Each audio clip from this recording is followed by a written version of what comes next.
In this video, we're going to introduce the 6 standard trigonometric functions.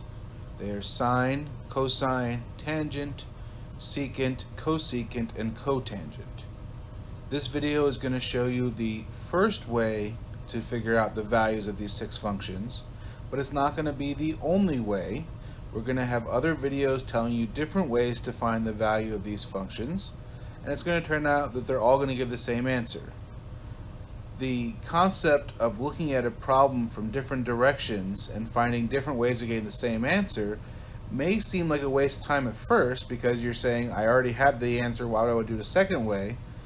But in looking at a problem in multiple directions, you can often gain insights into what's going on, which helps you solve other problems that are not the exact same, but may have similarities between them. And just in general, it's a very powerful technique in mathematics. So the first way we're looking at these functions is we're going to define an angle like we talked about in a previous video. Our initial side's always going to be in the x direction here. And then we're going to have our terminal side. And we're going to take any point on the terminal side, and it's going to have coordinates x comma y. So whatever the specific numbers are, we can figure that out, but some point on the terminal side is x comma y, and then you also have to calculate the distance from the origin to that point, which is r. You can calculate that by r is the square root of x squared plus y squared using the distance formula.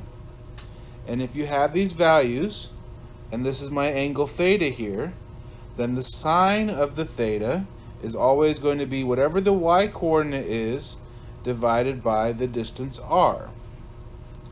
On the other hand, the cosine is always going to be the x divided by r, so cosine theta is x over r, and tangent is going to be whatever the y coordinate is divided by the x coordinate.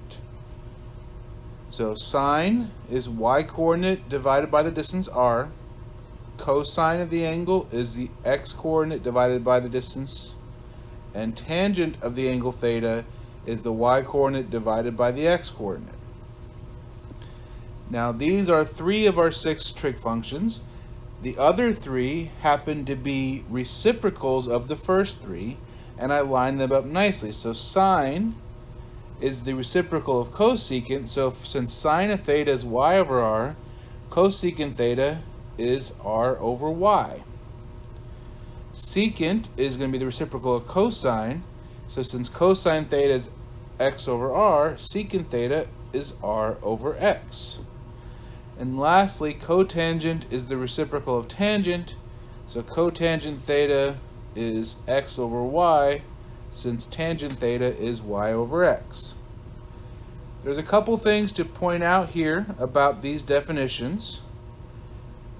All of them are fractions, and you want to be careful because if you know about fractions, you can never divide by 0 and get an answer. So in any one of these cases, if you divide it by 0, we would say that that function is undefined. It has no value for that angle. Now, 2 of these you will never have a problem with, sine and cosine, because we're dividing by r here, and r is the distance. It's not going to be a 0 answer. So you could have an angle, let's say over here, a straight angle, and you could take a point here. This would be the point, what, negative 1, 2, 3, 4, comma 0. So you can have a y value of 0, or you can have an x value of 0, but you can't have an r value of 0. So sine and cosine, those are always going to be defined. Tangent is defined as long as your x coordinate is not 0. Similarly here for secant, we cannot have x being 0. And then the other 2 functions are defined as long as your y is not 0. Now for right now, it's not a big deal. It's just you will say those values are undefined.